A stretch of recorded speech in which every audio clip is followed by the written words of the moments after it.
Hebreos capítulo 13. Estamos ya casi culminando este libro y vamos a meditar hoy sobre los versículos 1 hasta el 6. Permanezca el amor fraternal. No os olvidéis de la hospitalidad, porque por ella algunos, sin saberlo, hospedaron ángeles. Acordaos de los presos, como si estuvierais presos juntamente con ellos, y de los maltratados, como que también vosotros mismos estáis en el cuerpo. Honrosos sean todos el matrimonio y el hecho sin mancilla, pero a los fornicarios y a los adúlteros los juzgará Dios.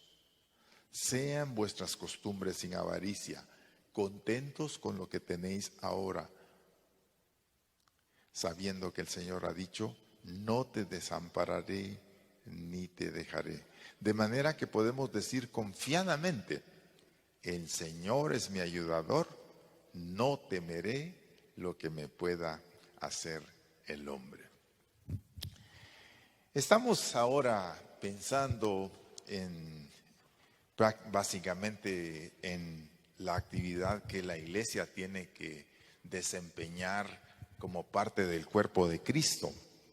Fíjense que yo le he puesto este sermón o este tema de meditación: la vivencia del Evangelio. ¿En qué consiste el Evangelio? ¿Y cómo se expresa el Evangelio? ¿Y cómo se expresa el hecho de que usted conozca a Dios? ¿Cómo es que las personas llegan a entender que yo amo a Dios? Y este texto nos da a nosotros varios deberes que la iglesia tiene. Tenemos que hacer diferencia, que estos no son dones, sino son deberes del cuerpo de Cristo, de los creyentes, la iglesia del Señor, que somos el instrumento de Dios para bendecir a las personas cercanas y lejanas. Y desde esta perspectiva vamos a pensar en esta mañana, hoy día en que estamos en un tiempo pues de mucha necesidad y en donde se exige que nosotros podamos no solamente saber que el amor de Dios es para nosotros, sino que compartir el amor de Dios. Y fíjese que cómo empieza este capítulo. Ya el autor de Hebreos nos ha explicado todo el fundamento doctrinal, todo aquello que nos ha dado a nosotros la redención, cómo nosotros nos podemos acercar a través de Jesús, cómo debemos seguirlo, cómo debemos aprender a caminar con Él, fortaleciendo nuestras rodillas, y cómo debemos acercarnos a ese monte de misericordia al que Jesús nos ha accesado por su obra en la cruz. Y ahora, ¿qué se espera de nosotros en el diario vivir? ¿Cómo es que vamos a poder dar a entender que Dios habita en nuestros corazones y que Él reina en nuestras vidas y en nuestras conductas, sino a través de acciones? Y entonces la primera cosa que el autor aquí nos está explicando es: permanezca el amor fraternal entre vosotros, dice una expresión, pero aquí se sobreentiende, ¿no? Permanezca el amor fraternal. Lo fraterno del Evangelio, ¿qué es una de las primeras cosas que nosotros le explicamos a una persona cuando ha recibido al Señor Jesucristo? Le decimos: bienvenido a la familia de Dios, y le afirmamos que Dios es su Padre y que nosotros somos sus hermanos. Y eso es una de las razones por las que la palabra de Dios nos dice que debemos mostrar el amor fraternal. El amor fraternal es aquel que se vive entre hermanos, entre familia. Y no tenemos que olvidar que la iglesia es una familia que tenemos que hacer caminar en unidad y en el propósito que ella tiene para nosotros. Jesús lo dijo, se recuerdan en Juan 13:34: un mandamiento nuevo os doy, que os améis unos a otros como yo os he amado, que también os améis unos a otros. En esto conocerán todos que sois mis discípulos, si tuvierais amor los unos para con los otros. Y Romanos 12:10 nos afirma de nuevo: amaos los unos a los otros con amor fraternal, en cuanto a honra, prefiriéndoos los unos a los otros. Entonces el amor fraternal es el que prevalece dentro de la iglesia, dentro del recinto de la familia.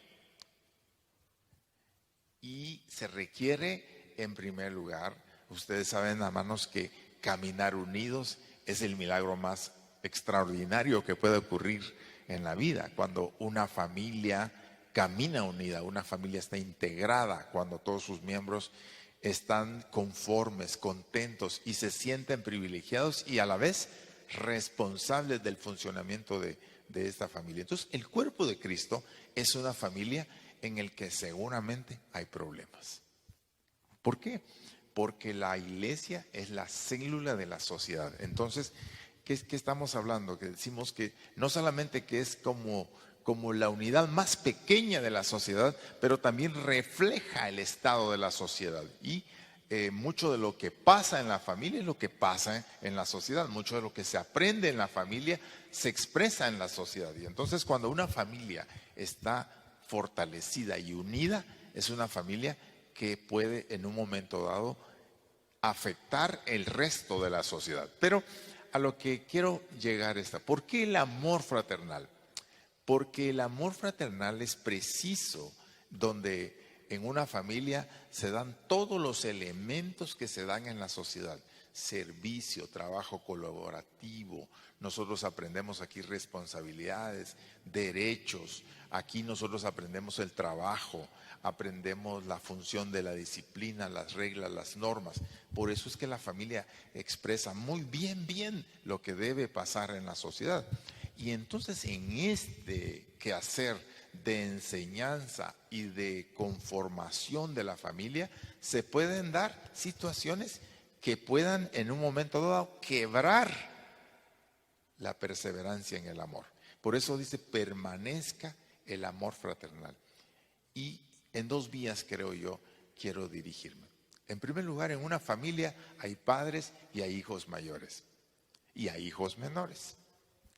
Y ustedes bien saben que los padres y los hijos mayores son las personas más disciplinadas, ya han tenido la oportunidad de aprender todas las reglas, saben cómo se conduce la familia, la iglesia, y entonces en esa dirección ellos entienden casi todo lo que hay que hacer como creyentes cuando estamos reunidos, cuando estamos sirviendo a los demás.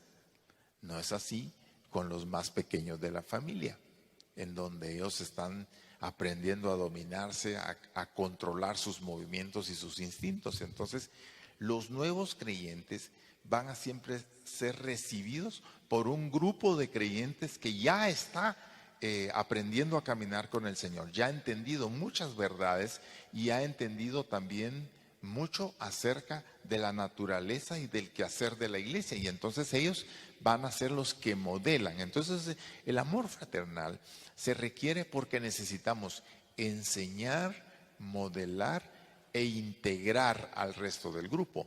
Pero puede ocurrir que en este quehacer nos desesperemos o nos cansemos, porque a los mayores les toca la mayor responsabilidad, ¿no? Entonces, aquí está la actitud que se requiere dentro del cuerpo de Cristo. ¿Por qué? Porque hay nuevos creyentes que tienen que aprender a conducirse y nosotros tenemos que enseñarles con amor y con ternura y con cuidado y con firmeza. Porque la iglesia, no, bueno, que sea nuevo no quiere decir que pueda hacer todo lo que quiere, pero le tenemos que enseñar cómo comportarse, y para eso se necesita el amor fraternal. Y también los más pequeños tienen que aprender a amar, porque estamos como aprendiendo a modelar para los que llegarán más tarde. En una iglesia es donde se vive, en una familia, si en la familia es donde se viven los valores del cristianismo, en donde el padre ama a sus hijos, ama a su esposa, sus hijos respetan al padre, en la iglesia es lo mismo. Si en la iglesia no podemos a ponernos de acuerdo para caminar, no podemos aprender a respetarnos mutuamente, no podemos aprender a ayudarnos mutuamente, entonces dígame, ¿qué ha hecho el Evangelio? Y ese es el milagro de la iglesia. En la iglesia no todos pensamos igual, ni todos tenemos las mismas, ni somos de las mismas familias, ni somos de las mismas tribus, ni tenemos las mismas capacidades intelectuales, ni tenemos los mismos medios, pero todos nos unimos en una cosa: Dios es nuestro Padre y nosotros hacemos lo que el Padre quiere. Y entonces esa relación tiene que hacerse dentro de la fraternidad. Y lo que está planteando aquí el autor es: necesitamos ese vínculo en la iglesia, en donde tenemos que salir a buscar al descarriado, al que no trabaja. Dice, alentados los unos a los, alentéis a los de poco ánimo, ¿verdad? Y también a los ociosos, dice la Biblia. Hay momentos cuando hay que llamar la atención a los ociosos en el cuerpo de Cristo y en la familia. En todas las familias hay ociosos. ¿Para qué vamos a...? Les cuesta hacer lo que es el trabajo disciplinado. En todas las iglesias va a haber este tipo de personas. Y nosotros tenemos que hacerlo dentro del vínculo del amor. Dios es nuestro Padre. El celo por la casa y la doctrina no debe ser una excusa para atacar y para hacerle daño a las personas. Dice Gálatas 6:1, si alguno se hubiera extraviado de la fe, vosotros que sois espirituales, restauradle con espíritu de mansedumbre, considerándote a ti mismo, no sea que tú también seas tentado. Entonces, la responsabilidad del amor fraternal es de todos. En una familia sana somos amados incondicionalmente, somos aceptados, somos ayudados incondicionalmente y somos ayudados por el amor. Y vea el amor fraternal. ¿Por qué? Porque el amor es la motivación más pura que debe de dirigirnos a nosotros en todo lo que hacemos. No es para que digan, no es porque da pena, no es porque da lástima, sino porque amamos a las personas. Entonces, desde esa fuente, este primer mandato, esta primera exhortación está dirigida a los que estamos dentro de la congregación. Y entonces, luego pasa a la parte de los deberes y nos lleva a una cosa que tiene que ver con la gente afuera y también con los hermanos. No os olvidéis de la hospitalidad, porque algunos sin saberlo hospedaron ángeles. Yo creo que el autor está pensando en aquellas ocasiones cuando el ángel visitó a Abraham. Dice que 3 varones visitaron a Abraham y le llevaron la noticia de que él iba a ser padre y que su esposa iba a quedar embarazada. Y entonces ellos les prepararon comida y les sirvieron, y luego él les comentó también, los ángeles le comentaron que iban a destruir Sodoma.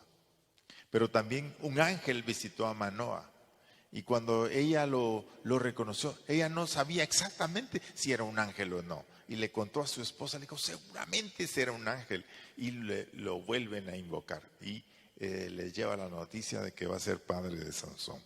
La hospitalidad, bueno, complicado en este tiempo, ¿no es cierto? Cuando nos mandan la distancia, cuando nos mandan no visitarnos si no es necesario. Pero creo, hermanos, que esto es una situación temporal que no debe de hacernos olvidar que nuestra casa debe ser un lugar de refugio para nuestros hijos, para los que formamos la familia y para las personas extrañas que necesitan amor. La hospitalidad en aquel tiempo dice que era una de las situaciones más difíciles porque habían hospedajes donde uno podía quedarse y pagar, hostales y pensiones, como diríamos nosotros hoy, hoteles. Pero muchas veces los cristianos iban huyendo de la persecución o esclavos iban huyendo también, y entonces cuando entraban a estos hostales, los dueños de los hostales dicen que los retenían hasta que pagaran su rescate, y entonces mandaban aviso que aquí está el esclavo fulano, y hasta que llegaba el amo para reclamarlo, o digamos lo vendían a uno, vendían al huésped a un grupo de ladrones, y en fin. Entonces no eran lugares seguros. Pero también había predicadores itinerantes en aquel tiempo que andaban predicando la palabra de Dios, y que la iglesia tenía que abrir. Les manda: no se olviden de la hospitalidad. Tu casa debe ser un lugar en donde las personas se sientan recibidas y donde encuentren un acto de amor por amor a Cristo. Y de ahí nos manda a hacer otra cosa que es también complicada: acordaos de los presos, como si estuvierais presos juntamente con ellos, y de los maltratados, como que también vosotros mismos estáis en el cuerpo. Los presos.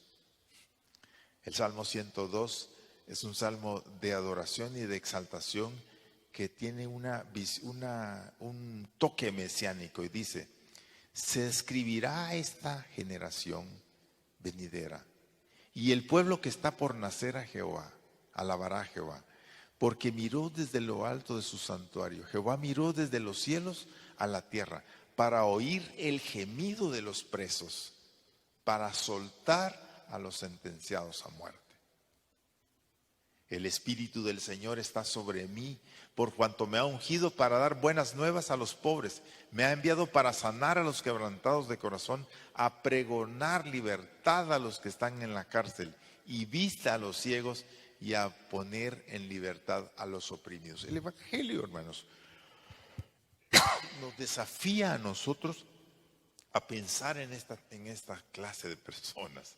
Vea usted, las cárceles. Saben que en Guatemala dice que tenemos 24,000 presos. Es el último dato del censo que tenemos que arrojó el censo. Costó 6 meses hacer el censo porque ya saben las complicaciones, pero 24,000 presos, y hay 21 cárceles en todo el país.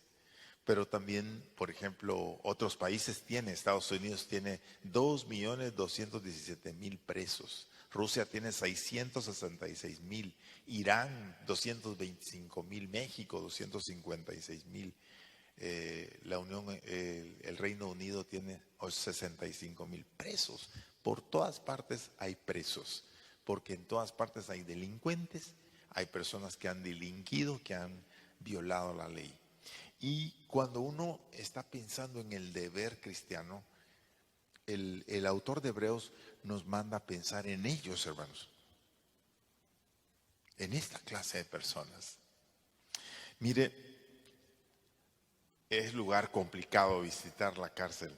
Nosotros que hemos visitado, por lo menos muy de vez en cuando, hemos ido a la cárcel que está en Shela, porque ahí está hermano Bernal, y él es el pastor de un grupo ahí. Tiene un ministerio muy precioso, y nosotros hemos ido ahí. Hermanos, la primera vez yo no sabía ni qué hacer. Es un lugar desolador, es un lugar triste. Y usted ve de todo ahí, ¿verdad? Por supuesto, fuimos a la cárcel de hombres y habían gente trabajando, habían personas que, a pesar de que están en esa cárcel, no han cambiado sus hábitos de drogas, de trato. Y desde que uno llega se le pegan las personas: mire, que regáleme, que ayúdeme, que mira, que... Entonces es una situación complicada. Y entonces el hermano nos lleva a caminar un poco por allá, me dice: quiero que... Y ahí viendo gente que está drogándose, que está comprando drogas. Aquí usted consigue todo lo que quiere. Y nosotros ahí estamos completamente incómodos, mirando para todos lados. ¿Qué hacer? Sí, ese es el mundo ese es el antro en que viven nuestras cárceles. Además de que hay hacinamiento, también hay situaciones de vida que son inhumanas. Acordaos de los presos, como si vosotros estuvierais presos. Yo creo que la iglesia tiene que pensar en esta clase de gente. ¿Por qué? Porque la iglesia ama, hermanos. El amor de Dios ha sido derramado en nuestros corazones. No es porque esas personas lo merecen, no es porque esas personas se han comportado bien, sino porque esas personas necesitan oír el amor de Dios. Y recuerde usted que en la cárcel hay de toda clase de personas. Hay personas que han delinquido en forma intencional. Hay personas que bajo un acto de enojo, de cólera, hicieron una situación que provocó cortarle la vida a otra persona. O hay personas que hay violadores, hay asesinos, hay extorsionistas, hay ladrones. Y hay personas que en un acto de locura hicieron una cosa que están pagando ahí. Bueno, el autor, nota que el autor no dice, esa gente merece usted. No habla de los motivos, que nosotros pensemos y examinemos los motivos por los cuales las personas están ahí. Solo dice, acordaos de los presos, como si vosotros estuvierais presos en medio de ellos. Entonces nosotros como iglesia tenemos que pensar, hermanos, que la misión de la iglesia está relacionada con esa gente que está en esos lugares. Y Dios puede levantar hombres y mujeres que tienen el corazón para esas personas. Y quizá la iglesia puede apoyar el ministerio. Y nosotros podemos, si no podemos ir, podemos apoyar a un grupo de creyentes o apoyar los ministerios que se han volcado. Nosotros conocemos personas que tienen un corazón para hacer el servicio a las personas que están liberados, están detenidos. Entonces, bueno, de alguna manera tenemos que reaccionar, porque este es un mundo que hay que alcanzar también. Y de los maltratados, dice. Hay otra parte de la sociedad que sufre maltrato. Y nosotros también tenemos que leer lo que está pasando en la sociedad, hermanos. Encontramos el problema digo yo, ¿verdad? Porque es el problema, pero que debe ser un desafío para la iglesia, de los niños de la calle, de la prostitución institucionalizada. Aquí en nuestro país tenemos lugares de prostitución donde pues salen las jóvenes y los jóvenes a vender su cuerpo.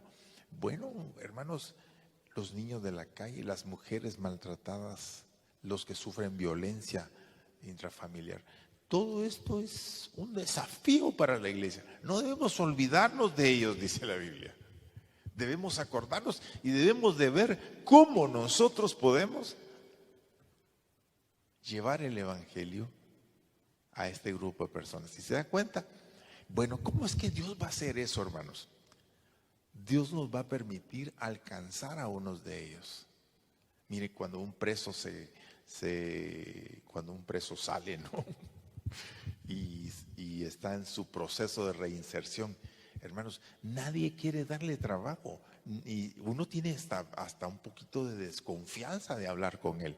Esa gente sufre un proceso en donde necesita un grupo de creyentes que lo agarren y lo lleven y lo conduzcan hasta que podamos reinsertarlo de nuevo en la sociedad.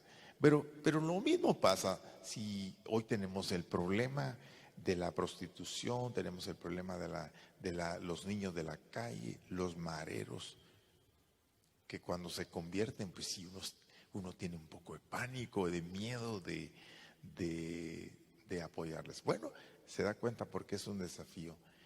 Tenemos ancianos abandonados, tenemos niños que necesitan ser atendidos. No nos olvidemos. Pues, ¿y de qué habla el evangelio? Pues el evangelio es llevar el amor de Dios a esas personas. Por esa razón, usted que está cómodamente en su casa se pregunta, ¿y cómo puedo hacer eso yo? La verdad, hermanos, es que sí, es un desafío. Y lo que va a pasar es que cuando la iglesia reacciona a esta necesidad, lo primero que tiene que hacer es orar que Dios nos enseñe cómo servir a estas personas. Segundo, tenemos que ponernos disponibles. Es posible que Dios haya alcanzado a algunas personas que tienen esa historia y que pueden conectar su historia con estas circunstancias, porque Dios usa la historia nuestra también. Por esa razón, la palabra de Dios lo establece y nosotros tenemos que hablarlo y predicarlo, porque es un deber. No podemos ignorar esas situaciones. No somos llamados solo a alcanzar a nuestra familia y a nuestros vecinos. Somos llamados a ir a los maltratados y a los sectores de la sociedad que están completamente aislados, a los suburbios donde vive en un mundo y en una subcultura, hermanos, que a la vez no sabemos ni cómo penetrarle. Dios tiene que conectarnos, pero Dios puede levantar gente para hacer eso. Y la iglesia tiene ese privilegio de servir como instrumento de Dios. Pero el otro tema del que nos lleva aquí es: honrosos sean todos el matrimonio y el hecho sin mancilla, pero a los fornicarios y a los adúlteros los juzgará Dios. Vea una cosa importante. El matrimonio fue establecido por el Señor, dice su palabra. Y el matrimonio es la manera en cómo usted puede honrosamente formar una familia.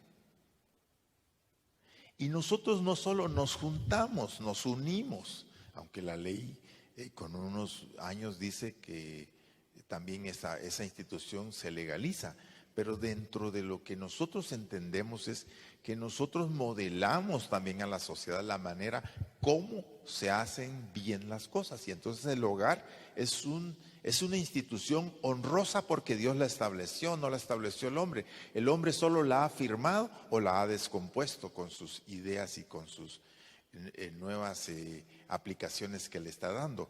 Pero la primera cosa que dice que el matrimonio es honroso. Entonces, usted quiere vivir con una mujer, un hombre quiere vivir con una mujer y viceversa. Bueno, háganlo dentro de las normas que la palabra de Dios dice. Honre a su pareja, cásese con ella. Porque a los adúlteros y a los fornicarios los juzgará Dios. La fornicación es la relación que una persona tiene antes del matrimonio. Entonces, si usted solo está unido, pues la Biblia dice que usted está en una relación de fornicación. Y si usted está casado y tiene relaciones con otra pareja, usted está en adulterio. Y si usted tiene sexo con su pareja fuera del matrimonio, se le llama también adulterio. Y eso es deshonroso, dice la Biblia. Honroso sea en todos el matrimonio y el hecho sin mancilla. Mancillar el matrimonio es permitirse acciones que solo son permitidas dentro del matrimonio. Los novios, nosotros no creemos ni aceptamos el hecho de que los novios tengan relaciones sexuales si no se han casado, porque eso es mancillar el matrimonio, eso es provocar ya la violación a la ley de Dios y entrar en una acción fornicaria. ¿Se da cuenta? Bueno, ¿cómo se vive el evangelio? Pues el evangelio se vive con ese modelo de vida. Es una manera en la que nosotros le decimos a las personas de allá afuera: hay un estilo de vida del reino en donde nosotros honramos lo que Dios dice, honramos las instituciones que son necesarias para el buen desempeño de la sociedad. Y luego termina esta expresión: sean vuestras costumbres sin avaricia, contentos con lo que tenéis ahora. Porque Él dijo, o sea, Jesucristo, no te desampararé ni te dejaré. La avaricia es el deseo desmedido de tener. La avaricia es cuando tú estás enfocada en tener cosas, en conseguir otras cosas nuevas, porque piensas que eso te va a traer mayor satisfacción. Por eso dice que la avaricia es idolatría, porque las personas pierden el contexto de por qué Dios te da lo que te da y lo vuelves un objetivo principal, el deseo de poseer, ¿verdad? Y miren, hermanos, ¿por qué la Escritura nos llama a tener contentamiento? Ustedes se dan cuenta que hoy la, toda la publicidad, hermanos, toda la publicidad está diseñada para provocar avaricia, para provocar a nosotros el deseo de tener y de comprar cosas que nosotros no necesitamos necesariamente. Toda la publicidad está diseñada para tocar las cuerdas más profundas de nosotros, de manera que nosotros creemos necesidades que no tenemos. Y esto es lo que sucede hoy día, ¿no? Con la publicidad de los aparatos, los medios, las cosas para la casa, la comodidad en la cocina, para los mecánicos, para los agricultores, para los estudiantes, para todos, a todos nos provocan. Y podemos llegar a pensar que si no tenemos esas cosas, nosotros no podemos estar siendo felices. Esa es la mentira que nos está tirando el comercio y la publicidad a través del radio y televisión. Y entonces el creyente puede aceptar eso como verdades y poner cosas como objetivos principales cuando no los necesita. Los amigos tenemos esa, entre la filosofía cuáquera estaba de estar viviendo en humildad. La sencillez es el valor, la sencillez. Ahora, los cuáqueros, ustedes saben que ellos comenzaron en 1600, a mediados de 1600, comienza el grupo cuáquero a plantearse la pregunta: ¿qué cosas necesito? Y entonces ellos se ponen un uniforme y ellos, por ejemplo, comienzan a promover dentro de sus congregaciones la sencillez. Pero vea usted, los cuáqueros dicen que hacían sus trajes del mejor casimir que había, porque ellos decían, ellos compraban lo mejor porque tiene que durar para mucho tiempo. Entonces, si ellos compraban un mueble, compraban los mejores muebles, porque era para tiempo y tiempo. Pero a nosotros el mundo nos ha metido que necesitamos tener el modelo último de lo que se tiene.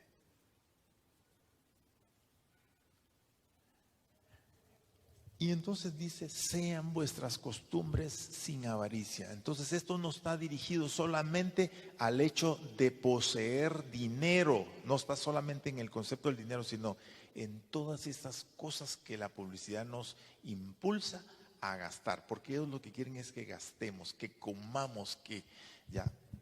Y entonces se inventan cada cosa, hermanos, cada nuevo restaurante, provocando para que uno pueda ir, de tal manera que usted ya comer en la casa no es tan satisfactorio como ir a comer a tal lugar. Y aquí la cuestión que esta verdad está dirigida porque el afán de tener no debe ser la meta de la vida, porque tenemos que vivir con confianza. El Señor ha dicho, no te dejaré, no te desampararé, ni te dejaré. Entonces quiere decir que una de las cosas que tenemos que cultivar es el contentamiento, hermanos. No necesariamente que nosotros no vamos a progresar y buscar crecer y mejorar. No es ese el objetivo. El asunto es no poner las cosas como el objetivo. Si usted necesita algo, adquiéralo. y la tecnología nos facilita la vida, pero que no se vuelva el objetivo principal. Porque lo que usted tiene en Dios, toda la satisfacción para su vida es la idea. Él ha dicho, no te dejaré ni te desampararé. Él no va a descuidarse de nuestras necesidades más necesarias, dice su palabra. Y entonces el versículo 6 termina con esta declaración, que es bueno que la tengamos nosotros presente, de manera que podemos decir confiadamente: el Señor es mi ayudador, no temeré lo que me pueda hacer el hombre. Y entonces aquí ya obviamente el autor cierra esta serie de verdades que nos ha dicho, deberes, el amor fraternal. Si yo no puedo aprender a vivir en paz en mi familia y a resolver los conflictos en mi familia, ¿qué te hace pensar que vas a vivir mejor afuera? El amor fraternal te capacita para perdonar, te capacita para enfrentar los desafíos que la familia requiere. Ahí es tu primer lugar de testimonio, tu familia. Luego, todos somos llamados a salir al mundo y ver las necesidades que nadie quiere ver. Los presos, los maltratados. Hermanos, obviamente tenemos que pensar en cómo nosotros podemos trabajar esos temas en nuestra congregación. Y luego nos lleva a pensar en uno de los valores más grandes, que es el de la familia, la honra de la familia. Jóvenes, tienen que honrarse ustedes, honrar a sus padres, honrar a Dios con su matrimonio. Y la mejor manera es hacerlo de la forma correcta. Y recordar que el matrimonio es un evento que sella delante de Dios mi relación con otra persona. Pero no tienes que hacer el gran evento y la gran fiesta. ¿Por qué? Que tu guianza sea Dios y no el medio, y no lo que hizo la otra, y que como aquellos hicieron una bonita boda y una mejor boda y un evento más grande, el nuestro tiene que ser mucho más. Óyeme, lo más importante es que lo hagas delante de Dios, tomando en cuenta los propósitos de Dios, y que puedas estar con las personas que aprecias y que te aprecian. Y por último, yo quiero recordarles, en medio de todo esto uno se pregunta, ¿y cómo vamos nosotros a tener, si apenas tenemos para sobrevivir, cómo vamos a tener para atender los presos, los maltratados y la hospitalidad? Fíjese usted que cuando uno llega a la cárcel, hermanos, y ahí todo es ir a dar, ahí hay que llevar. Bueno, uno aprende cosas, es bien terapéutico. Cuando uno regresa, uno regresa impactado, ¿no? Pero el tema es que ahí hay un mundo de necesidad.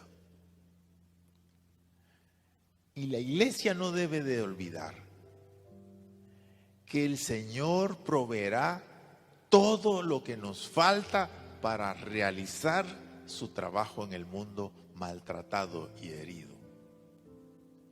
Así como suple para tus necesidades, va a suplir para que puedas invertir en la gente que nadie quiere invertir.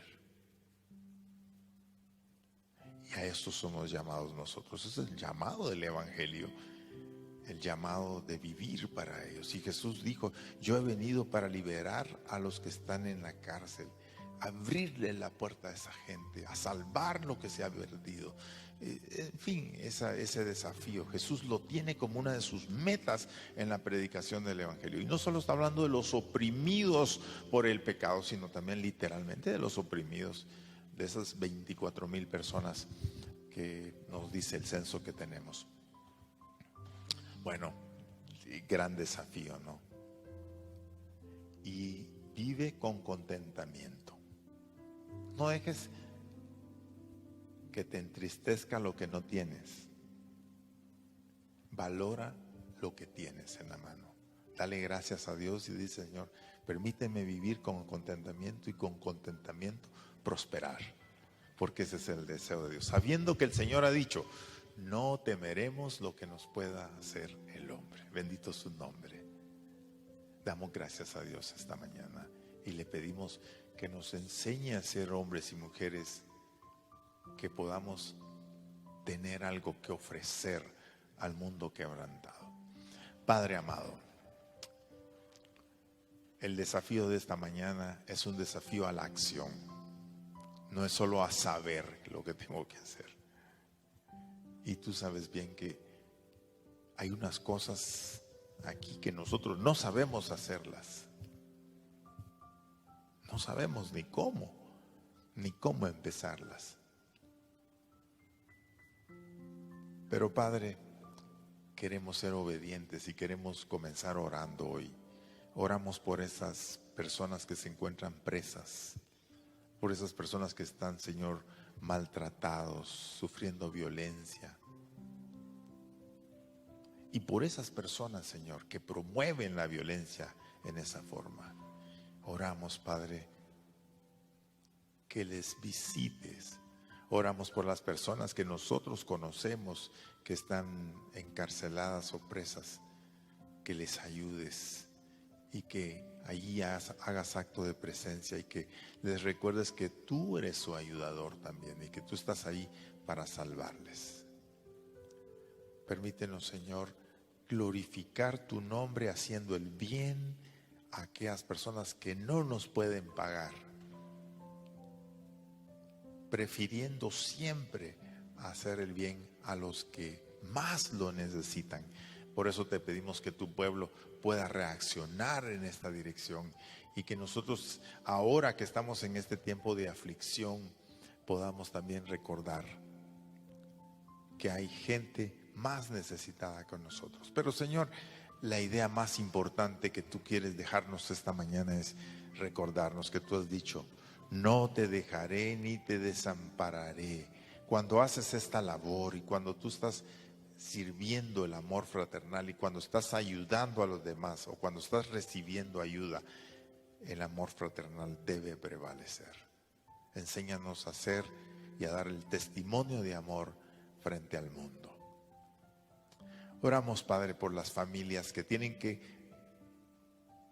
arreglar cosas entre ellos, porque el amor fraternal se los exige. No dejes que los criterios y las excusas y las explicaciones que nosotros nos damos nos hagan desatender tus mandamientos, sino que nuestra familia y nuestro hogar funcione guiado y avalado por lo que tu palabra nos enseña. Gracias te damos esta mañana por permitirnos meditar en tu palabra y tener este desafío al servicio práctico de nuestra vida como testimonio del Evangelio. En esto conocerán que son mis discípulos, si tienen amor los unos para con los otros. Gracias, oh Padre, en el nombre de Jesús. Amén, amén. Dios le bendiga a usted esta mañana. Tome el desafío de la palabra, busque cómo pensar. Bueno, comience a orar. Comience a orar por estas personas, hermanos, que nadie se recuerda. Ore por los presos, ore por los maltratados, los niños de la calle, los drogadictos, esa clase.